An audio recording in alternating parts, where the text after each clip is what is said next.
She's the pushy broad from the Bronx, New York. Follow her voice, a straight talk is nice. She's a pushy broad from the Bronx, oh yeah. Don't be surprised if you wanna listen twice. Make decisions, find the right choice. Know yourself better, find your own voice. It's okay if you need help today, cause everybody needs a little push. From the pushy broad from the Bronx, New York.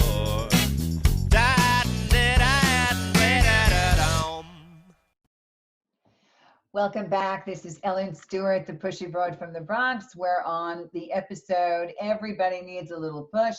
Couples whose relationships are thriving during COVID-19. I have quite a variety of women and some men who have decided to join us today, talking about why their relationship has really thrived through the coronavirus quarantine.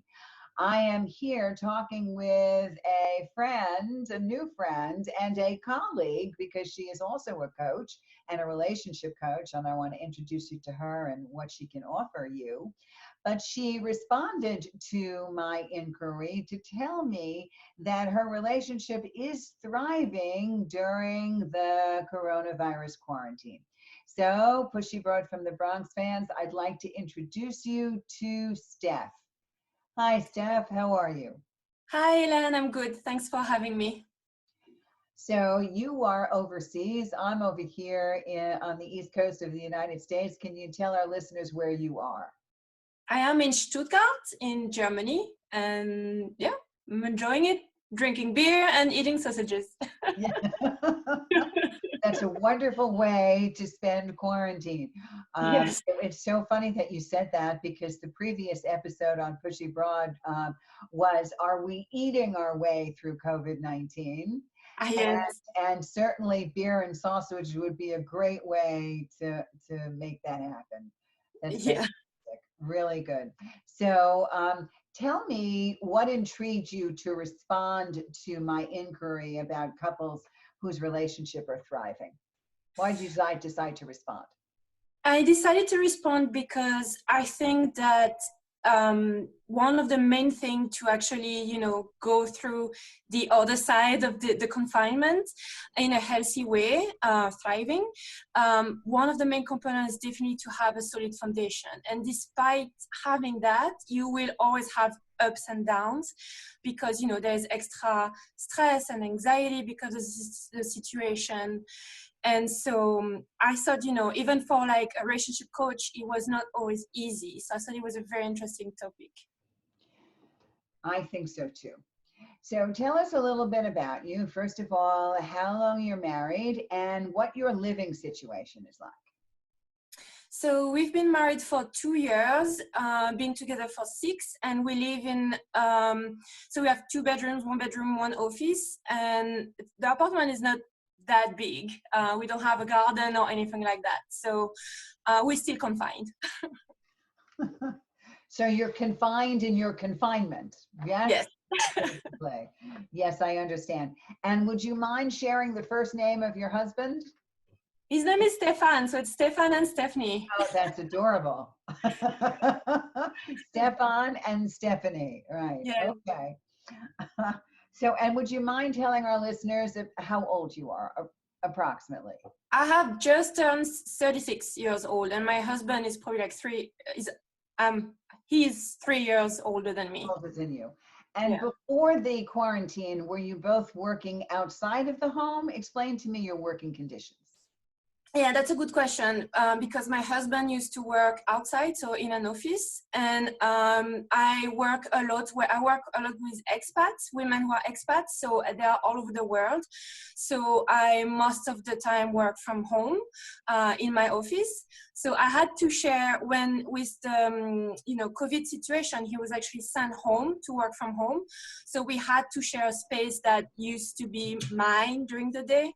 Per se, so there were actually quite a few adjustments. Yeah. So here you are, both working from home. And as a coach, probably just like me, you're able to work virtually. So that is not really hindering your situation. Your husband was fortunate enough to continue working at home, which is Yeah. also a fortunate situation under these circumstances.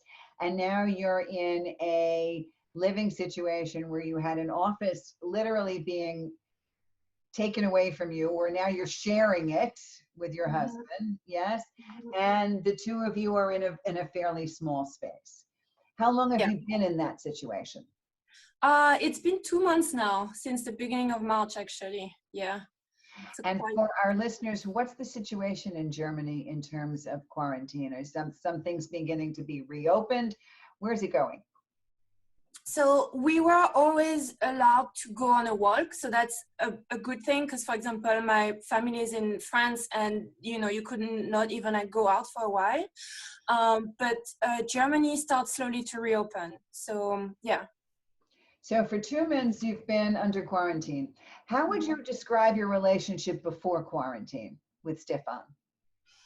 I think it's been good. We have always been working on like communication is the main part of a successful relationship. So we have always been very good at setting up our own rules and working on communication.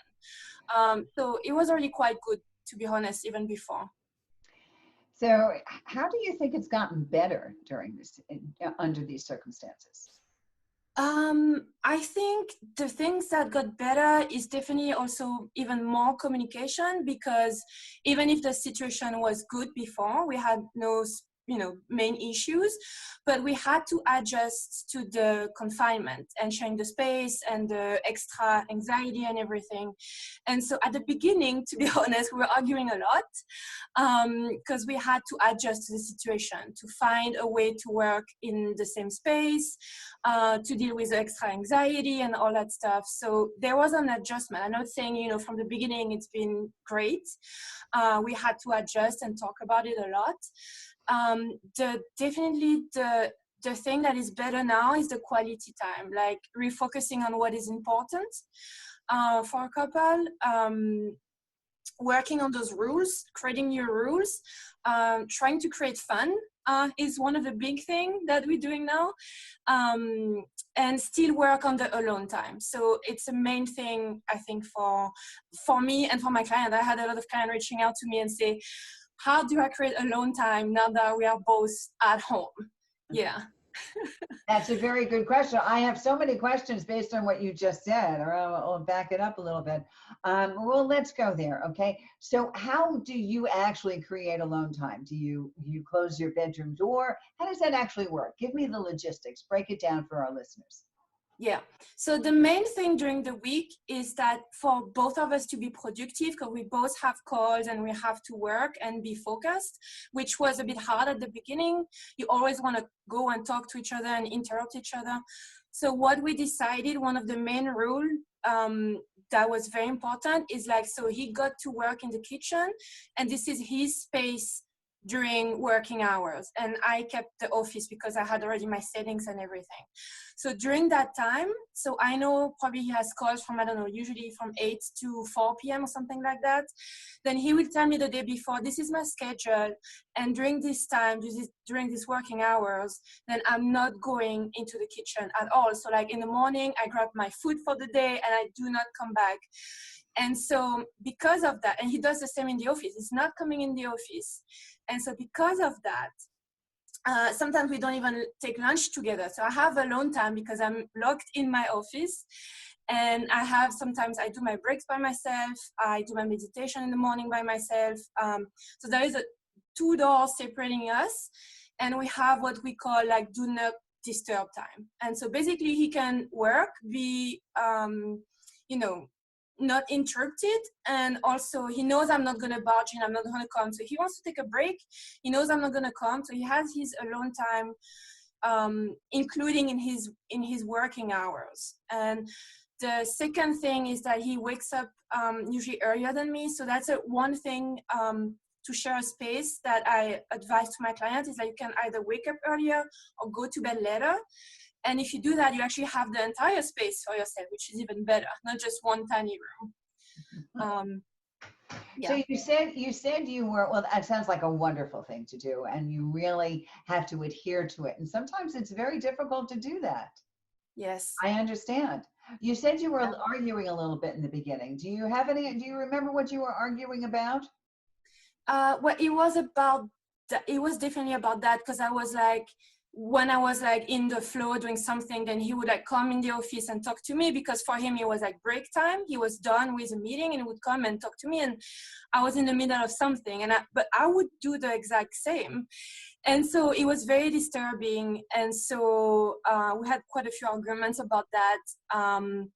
So I think coming up with the do not disturb time working hours definitely helped. Or like I would be, because his office space is in the kitchen, then he would be sometimes even on the meeting with headphones, and me, I'm starving, and I'm like, well, but you didn't tell me there was a meeting, and I'm starving and I cannot go in the kitchen. And so now he tells me in advance, I have meetings starting at 8, so I make sure that I, prepare my food before 8. Sometimes I do it the night before, so I do not disturb him. Yeah. Well, one thing that I talked about also on previous podcasts with Pushy Broad from the Bronx, which as a relationship coach you're emphasizing, is to keep to a routine, Yes. keep to a schedule of things, and to stick with them, and not to overlap each other's space. Respect each other's time, respect each other's space, which you're saying now is working quite effectively. About how long during the quarantine did it take for you to work this out? Honestly, I would say about 2 weeks. Yeah. Because, you try to, well, first you start arguing, and then you don't really talk about it. And then you're like, okay, we argue, it's not working. We need to do something about it. And then you try different things until you find something that works. So it took us about 2 weeks, to be honest. Yeah. And you decided not to give up over it. You didn't walk away and split up and just not talk to each other through it. And the communication is something that you're emphasizing. And you should also know, as a relationship coach, I know you must advertise constant communication and really make sure that your clients are doing that. And all of the other women that I'm talking to that responded to my quest said that was the one thing that has helped their relationship thrive. That instead of having less communication, they had more communication. And more importantly, because their husband was kind of a captive audience because they couldn't go anywhere, their husbands were forced to talk more.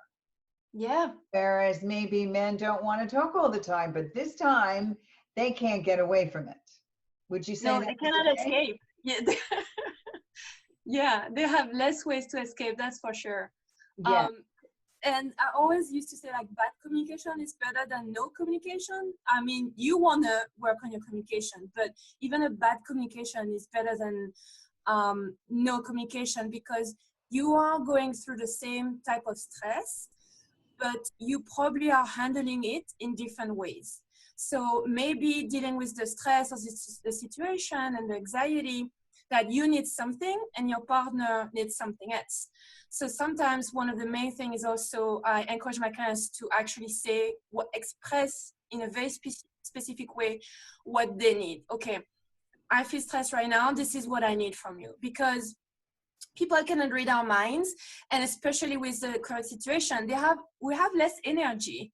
We have more stress and everything. So they have less energy to try to figure out what's going on.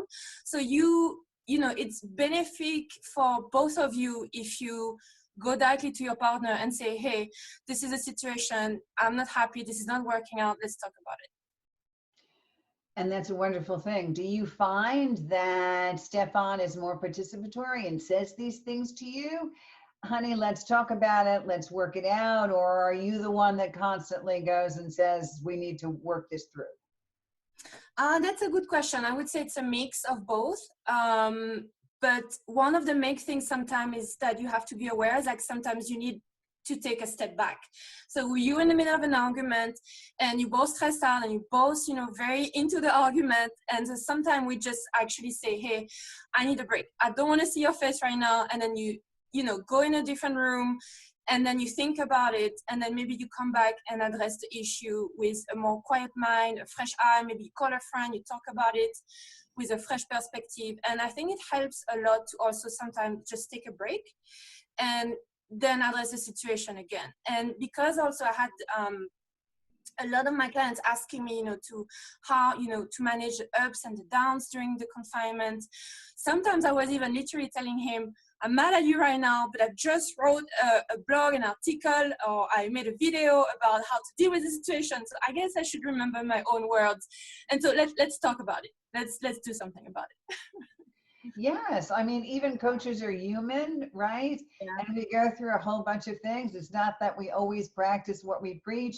Sometimes we have to be very cognizant of what we've learned and what we know what works. But sometimes we have to understand that we have feelings too. And sometimes our first response is to lash out, but we know we have the tools to think better about it and then come back around and work it out. Yeah, and this is why taking a break sometimes goes a long way.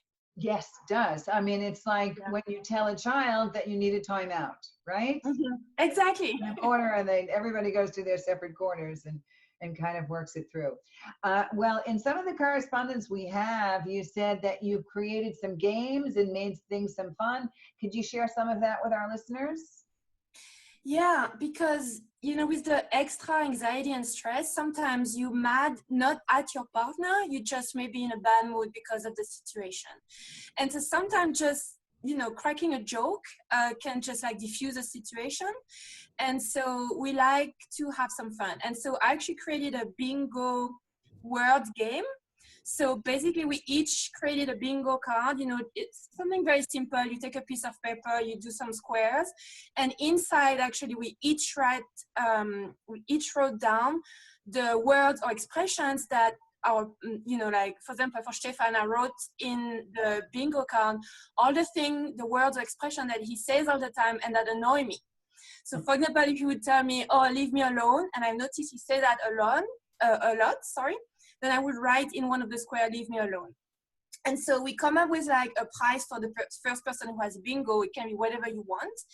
And so the next time he will say, leave me alone, actually, instead of being mad and annoyed by this, I would go run and grab my bingo card and cross it out, and you would be like, no. And then we just laugh about it in the end instead of being annoyed at each other. That's a brilliant game. Absolutely brilliant game. I love that game and I love that approach. And I'm wondering whether, you would consider sharing that with the rest of the world and maybe putting it up someplace so that we can share it. I think that's a brilliant thing. And it's also a great way to maybe teach your partner not to say the things that annoy you and vice versa, because otherwise they'll lose the game. And that's funny. That's really, yeah. And maybe they're not even aware that they're saying this, and that because, maybe they were not aware that they were saying this. Sometimes we just say things and we're not aware of what we're saying. And also not only it's a way to diffuse the situation in a fun way and get something out of it because, you get to win a prize, but also it's a way also to kind of put a mirror in front of you, and then maybe your partner will realize, oh, maybe I do say a few things a lot, and then you can reflect and decide, when I noticed his bingo card, I was like, oh, I do say that a lot. Actually, I don't want to say that to you. It's mean, or whatever. So it's also a way to reflect, on the things that I do. And to be able to be open enough to discuss it with both of you without getting offended. Yeah, exactly. To make a game out of it. Yes, and that's a really good thing. Well, Steph, you certainly sound like you have a handle on certain things. And certainly your marriage and what's going on here. And you said that you were a relationship coach. I'd like people to be able to find you. Can you tell us how we can do that? So there are 3 ways you can find me. I have a Facebook group for women to talk about relationships. So the Facebook group name is Relationship Realness for Women with Stef. And of course, you have Instagram. So Stef Lantin, STEFLANTIN. And my name is Stephanie Lantin, so you can also go and check out my website. You will find my information, email, or contact form to contact me if you want to. So it's stephanielantin.com, so STEPHANIELANTIN.com. Terrific. And for those of you that want to contact Stephanie directly, I will have her information posted under the YouTube video and also on Transformation Talk Radio under this particular episode, which is airing on Wednesday, the 6th of May, and it will be up in the archives for everybody to see. Stephanie, are there a couple of other things that you think we should know about how to navigate being in quarantine with your partner and to make sure that it is productive and thriving? The last two things I might mention is to make sure to create quality time. So the first thing is to create quality time, because you think that you are together a lot, and so you have this idea that you spend time with your partner, but it's not always quality time. It's just time. Maybe you're going to be watching TV, or you are working, and it is not quality time. And you cannot go out on a date. You don't do that anymore. So I think you have to also make sure to create quality time. It can be like a dinner together, or playing a game, or even watching the same TV show, or I don't know. So the same as I just mentioned, like it's important to create alone time. It's also important to create a time where you are mindfully spending quality time with your partner. And the last thing is also to kind of like expect less, because you and your partner are probably, not on top of your game because, you're tired of being at home, you worried about your family, you worry about the situation or whatever that is. And so, you're not on top of their game, your partner is not on top of their game. So maybe just let go of the small issues, When you get mad at something, ask yourself, why am I being mad? Is this really important? Should I just let it go? Or like I said, just make a joke about it and we just like let it go. Yes, don't hold grudges for sure, because you can't go off in separate places and then think about it. I mean, you're right underfoot. So that's a really, really big thing. Yeah, especially for small issues. It's not worth it. Yes. And just because you occupy the same space doesn't mean that you're occupying quality time together. And that's specific, right? Just because you're moving around. And I'm wondering what you're hearing from your clients. And I'm going to ask a rather personal question. Do you find that your clients are having more sex or less sex in this quarantine? And what about you? Yeah, I would say that you would think they would have more sex, but I actually think maybe it declined a bit, because I don't know, because like I said, maybe you have less dates. It's not like you're going out and you had a nice evening out and you're more in the mood. You actually see the same face all the time. You're mad at this face. You have to share space. And so I think the tendency is like sex is probably decreasing, and this is why you definitely need to still put some makeup on, still dress up, and still create this quality time. Then you are in a very good mood and maybe more inclined to actually have sex with your partner, because it's still very important. Sex is also a way to create a connection and release stress. So, extra stress, let's just have more sex.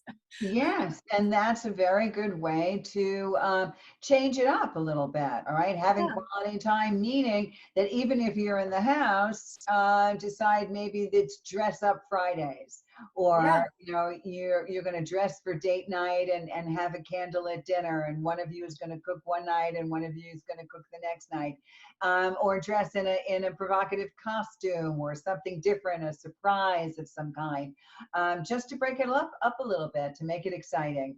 And that it's not only should be your idea, but your partner has to participate as well. One night it's maybe something that you want, and then another night something that he wants. Yeah. So I wanted to ask you one more thing. Out of all of the women that I interviewed, because I did put it out there, 2 women, when I spoke to them on the phone and when I spoke to them on the interviews, I asked them, how come their husband didn't participate and sit there with you in that? Do you think Stefan would have sat there and done this interview with you? I think he would have. Yeah. Actually, it's funny that you mentioned that, because I was chatting about this interview with my mother this morning, and she was like, well, Stefan should be next to you, because you have to hear from the partner that what I'm saying is not just, I'm not going to say a lie, but I'm not overselling that we enjoy our time together. You need to hear from the partner as well. And so, so tiny secret, we actually had a tiny argument before the show. And again, walking the talk, I was like, well, I'm going to talk about how happy we are right now. So let's make up, because I cannot go on the show and talk about how happy we are if we just had an argument. So actually, we just hug each other before the interview, and That is so funny. Does he want to come on the show? Okay, if he wants to. I don't think he's dressed up for it. Well, he only has to be dressed up from the neck up, actually, but that's fine. But that's so funny. That's hysterical. Honey, I have to tell the world how happy we are, so let's stop fighting so I can do that. Exactly. Yeah. I love that. That's really hysterical. Well, you've made it this far and you're doing a great job. And, seeing you, I can see how happy you are. And it's very evident. If couples aren't happy, it's written all over your face. And obviously, gratefully, that is not you. So that's a wonderful thing. So now I'm very, very glad that I have a coaching connection across an ocean, which is great. And I certainly know that we will be in touch going forward and maybe collaborate on some other projects going forward, which would be terrific. What do you want to leave our listeners with? I probably just want to leave them with that, probably something that we all have heard before, but I think it's a good reminder that love is a choice that you make every single day. And so, like I said, maybe you had a fight 5 minutes ago, but you can make up or talk about it, even an hour later. And so you just need to kind of like find a way to release your stress and anxiety. Like I said, maybe take a step back, crack a joke, whatever that is, hug each other. But it is a choice. So if you have someone who is worth fighting for and making the effort of communication and like whatever that is, then I think you're in a good place. You're going to make it work. Because if you have struggles, then, and it can be COVID-19 confinement, tomorrow is going to be something else. But if you have the will to make it work, then you will make it work. I could not have said it better. Stef, thank you so much. Yeah, thank you, Ellen. Everybody needs a little push. Everybody needs a little push. Everybody needs a little push. Welcome, podcast listeners and YouTubers. This is Ellen Stewart, the Pushy Broad from the Bronx, and this is my episode, Everybody Needs a Little Push. I am delighted to bring you Nicole Elissa, who is an intuitive love coach, and we're going to hear all about what she has to say based on the questions that I put out there, and that is your relationship thriving through COVID-19, or is your relationship disintegrating? I have two coaches on my podcast today, so let's get to it right away and hear from one of them. Good afternoon, Nicole Elissa. How are you? I am doing fantastic. I'm really excited to be with you and with everybody here today. Thank you. Can you tell us where you're located? I am located in Panama City, Panama. And how long have you been an intuitive love coach? 7 years. And what made you decide to be that coach? Well, I had one person one time tell me that if I didn't take responsibility for my love life, I would end up repeating the patterns of my parents. And that for me was kind of like a bucket of cold water. And I immediately decided to start to study love and understand what really made it work, because I wanted to create change in my life. So the moment that I started to see the change from the work that I was doing, I realized, and I said to myself, I would love to help women with this as well, because I've always been very passionate about helping women and helping women really feel confident about who they are. So that's how it started. So your focus is on women. Do you have any particular age group you work with? I work with women that are around like 20 age to 50 something. That's been the group of women that I've worked with. I've noticed that like we all want to work on ourselves. And sometimes when we are like, when we have other things that we're focusing on, like maybe work or career, we don't pay close attention to our love lives as much. But I've noticed that when I work with women around like 30 to 50 something, like we already have kind of like, certain situations handled already, and we are very open to work on it because we want to have a really good quality family life. So you're seeing clients one-on-one, and of course, because of the coronavirus, you're seeing clients virtually? I always see my clients virtually. I work one-on-one and virtually, yes. So you do that as well. So during this particular time, I know coaches like yourself, and I know myself also as an empowerment coach, is really dealing with a whole new sense of mental difficulties during this time. And one of the things that really intrigued me was how people were working on their relationships, considering everybody has these stay-at-home directives and everybody's on top of each other, and a relationship could either succeed or fail. So Yes. tell me what you're finding in terms of your clients generally, in terms of relationships. Are they thriving more, or are they disintegrating? What are you finding in general? I find that they're thriving more. That's not to say that they're not feeling triggered or needing their own space. Okay, so my clients are thriving right now because I always recommend for them to create a moment of stillness, of introspection, and of mindfulness. One of the things that I see and that I recommend always to my clients is to start the day with the intention of growing their love for themselves and also growing their love for their partner. I once heard this statistic that said that we have around 60,000 thoughts per day, right? And out of those thoughts, 42,000 are repetitive and negative, right? So it's so important that in the morning we create and we set the intention of where we want our day to go, not just by taking care of tasks that we need to do at home, but also at an emotional level and our intentions of where we want to go emotionally with our partners. That helps a lot. All right, so give me an example of the kind of things you would tell somebody to set an intention if it's in relationship to their partner. In relationship to their partner, what I would recommend is to set an intention to really be present with them and to understand that your partner could be feeling stressed out or could be feeling really tense because of financial situations, their situation at work. So it's always important to set an intention to be understanding, to be curious, to ask them, okay, what's going on? Are you open to talk about it? Instead of judging or letting out our own frustrations, I always invite everybody to be curious, to ask before making an assumption of what could be going on with the other person. And you're advising the same thing to both husbands and wives together? Yes, yes. And in addition to setting an intention for couples, tell me a little bit about your work when you said, I want to have people work on themselves individually so that they can be better as a couple. Tell me a little bit about that.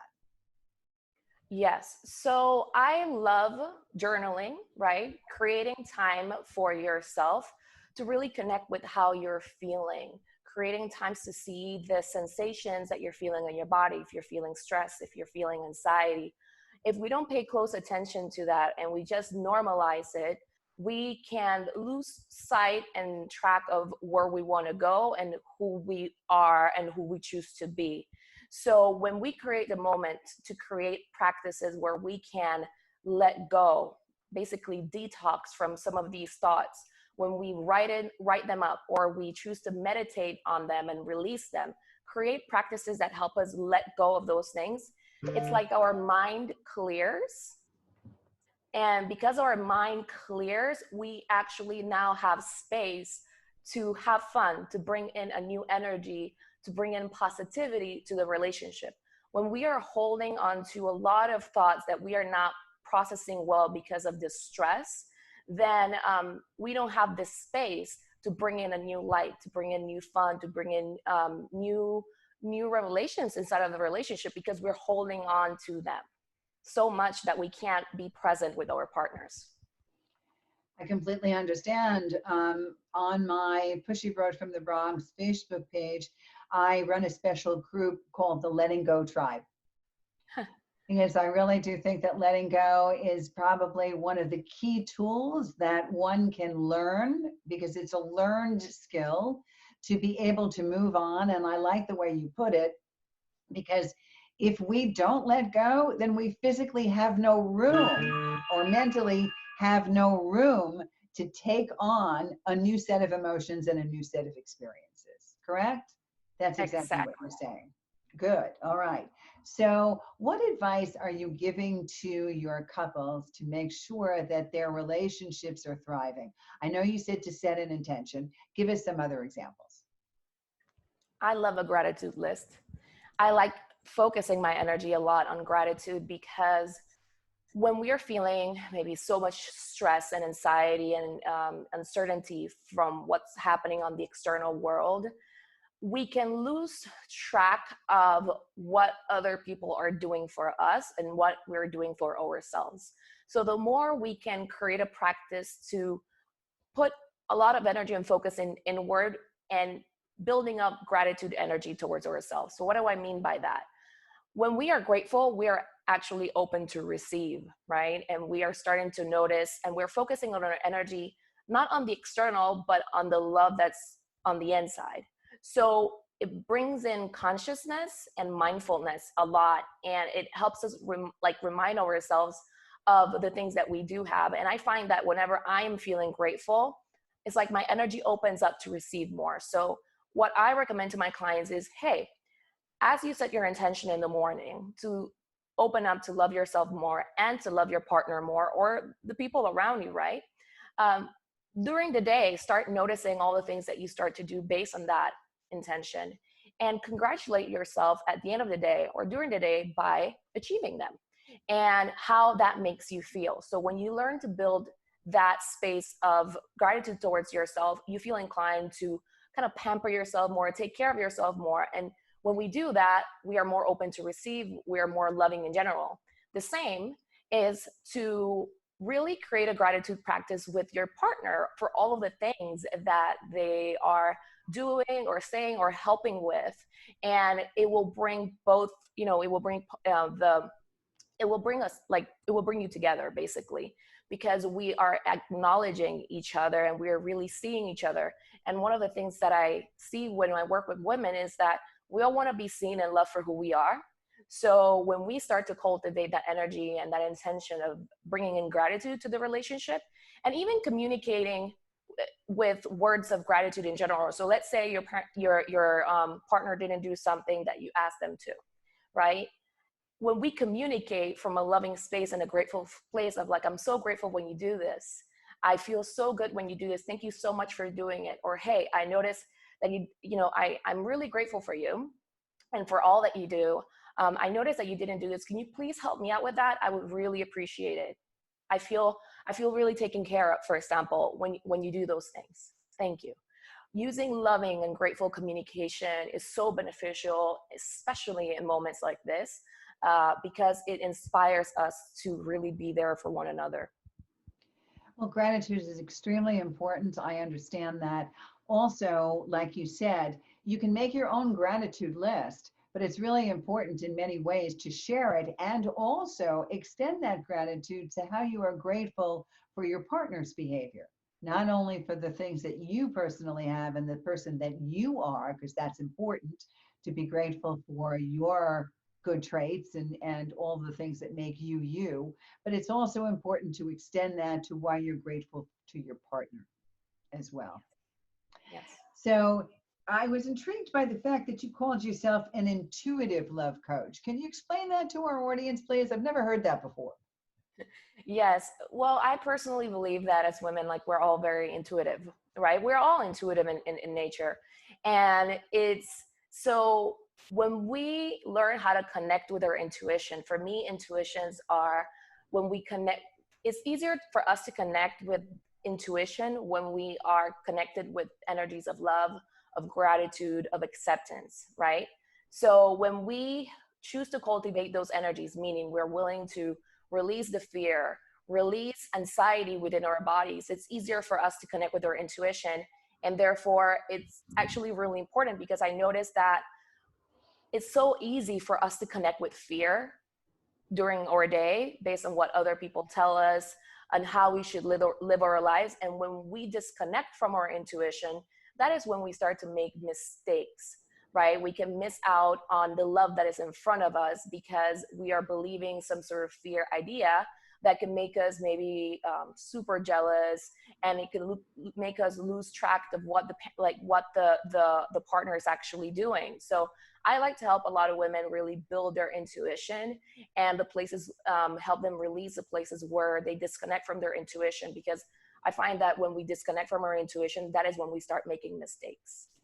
And I completely agree with you. I did a podcast episode called Head, Heart, and Gut Decisions. Thinking with our brain gets us into trouble. Thinking with our emotions also gets us into trouble. But thinking with our guts is absolutely the way to go, because it's devoid of emotion, it's devoid of intellectual reasoning, and it allows us not to rationalize away the things that we really want to come forward. And that's a marvelous thing. So I'm really glad about that for you.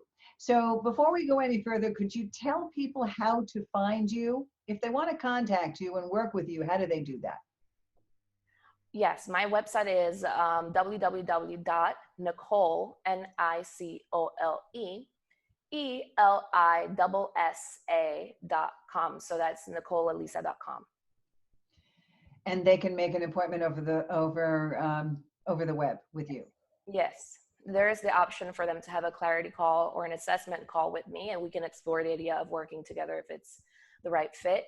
And if they want to look at more of my YouTube videos, they can find me at YouTube as Nicole Elissa Love Coach as well. Fantastic. So what would you say to couples who find that their relationships are disintegrating during COVID-19 and want to find a way to rekindle that? How would you begin to work with those people?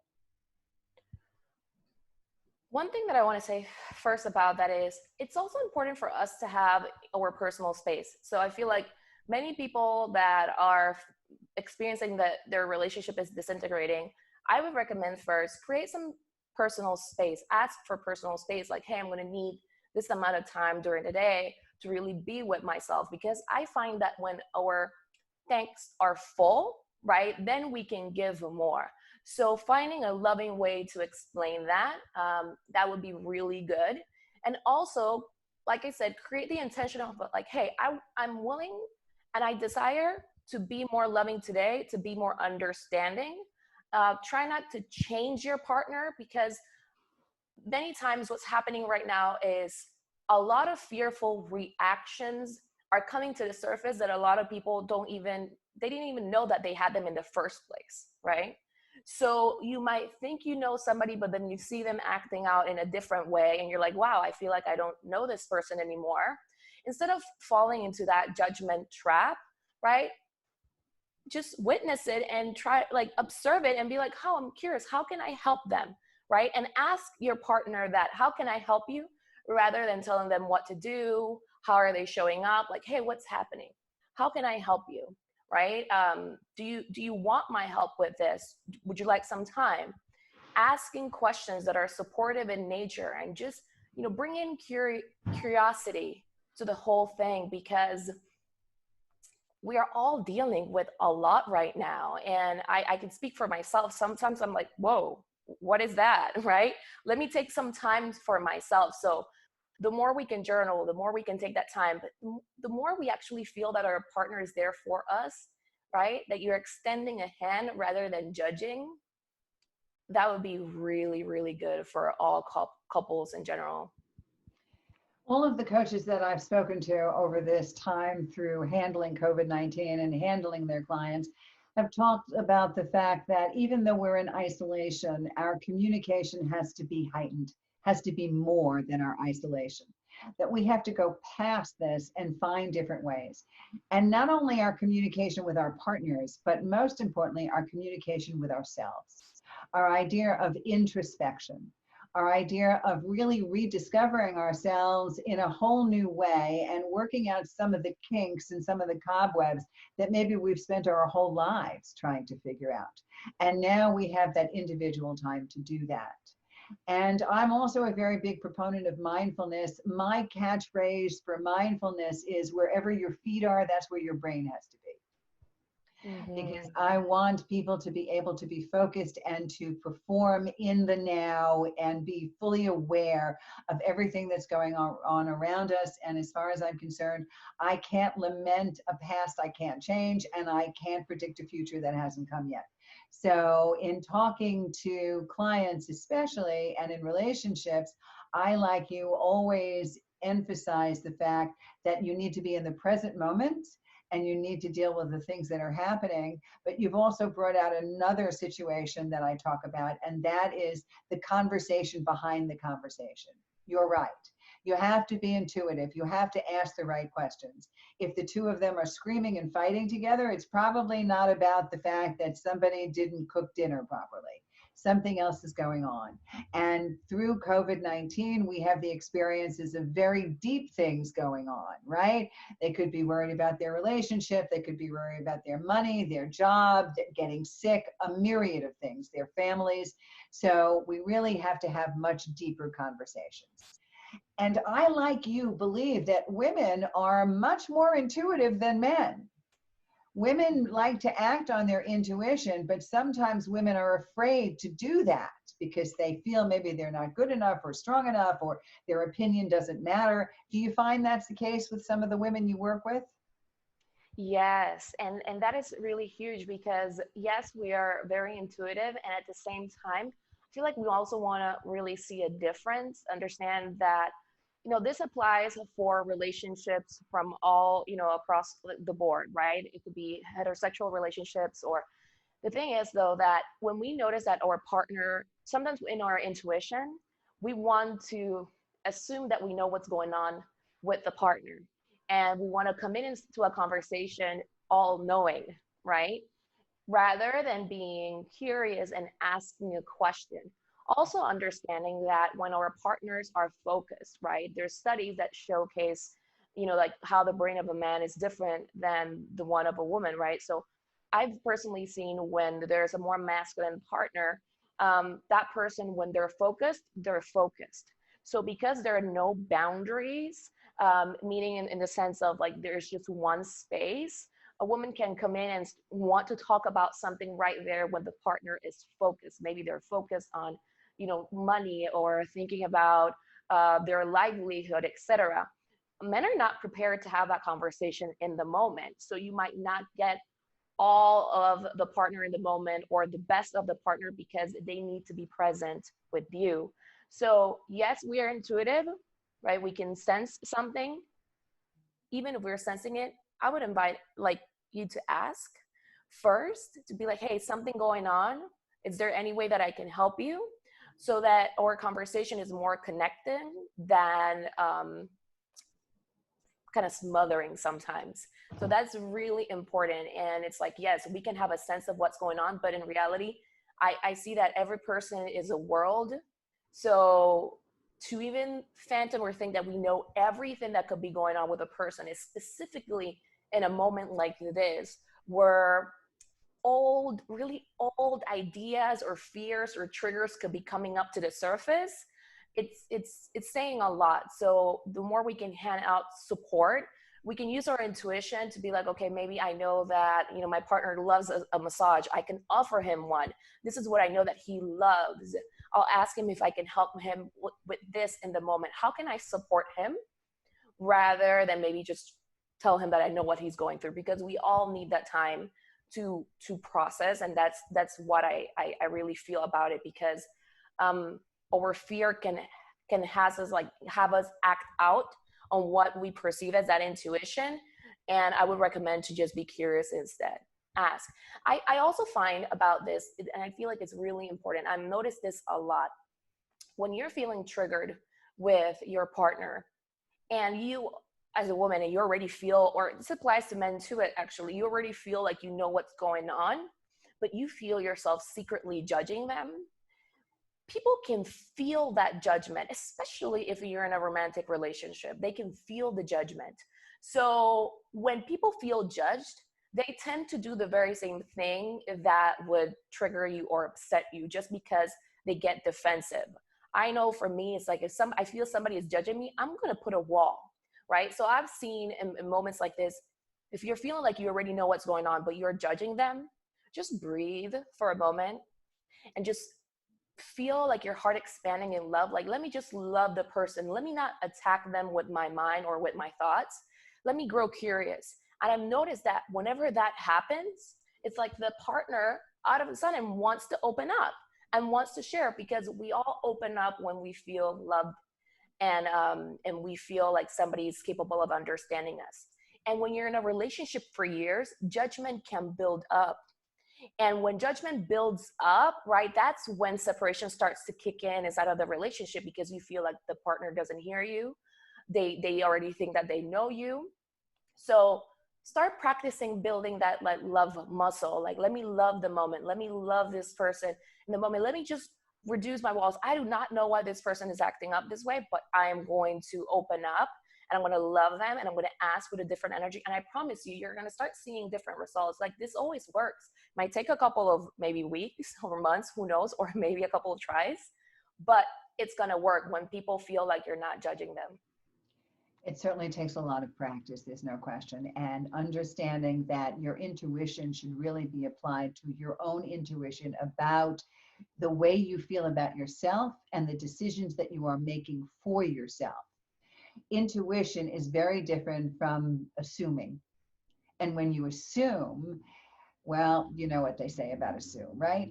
But nevertheless, you cannot assume that you know your partner's thoughts and feelings. Your intuition is it should be very, very self-centered. And that's where it should guide us always. But having those two thoughts, especially not to judge, to be more grateful for your surroundings, and to understand that everybody's going through different things, and also understand that our rhythms are off. Absolutely right. It's about timing. It's about giving someone personal space. These are very valuable tools, so that maybe if your relationship is disintegrating, you could take some of Nicole Elissa's advice, Elissa, right? Correct? I'm sorry. Nicole Elissa advice, and start to turn things around. That would be a wonderful situation. So give us one or two more thoughts. Let's leave our audience with that, and then go right into, again, where they can find you on the web. Yes. I would invite everybody to just take great care of themselves right now. This is a time for me when it comes down to self-care, right? The more we take care of ourselves, the more our tank is full, the more we can be loving, the more we can be giving, and the more we can receive. So yes, we're all feeling really stressed, but if you can focus your energy on the inside, building that strength on the inside, you will be able to handle everything. I've seen it in other times in my life, and I've always been taught this, like, it's about building your inner resourcefulness. So building your capacity to love in a moment like this is huge. Nobody can tell you anything. And no matter the end result, right? No matter if the relationship does disintegrate or if it doesn't, or if it grows, it's about what you said. It's about focusing on you. Did you build your capacity to love in that moment? Did you feel like you were able to expand it, right? That should be the goal. Just really showing up that way. Fantastic. Very good. All right. One more time where they can find you on the web. Yes. My website is NicoleElissa.com. So that's NicoleElissa.com. And if you want to look up my videos on YouTube, you can find me at Nicole Elissa Love Coach. I'm so glad to have you here today. Thank you so much for sharing your strength, hope, and wisdom. And I know everybody will benefit from it. I need you to stay safe, healthy, and well, and in gratitude. Thank you so much. This is Ellen Stewart, the Pushy Broad from the Bronx, saying thanks for listening, and remember, everybody needs a little push. From the Pushy Broad from the Bronx, New York.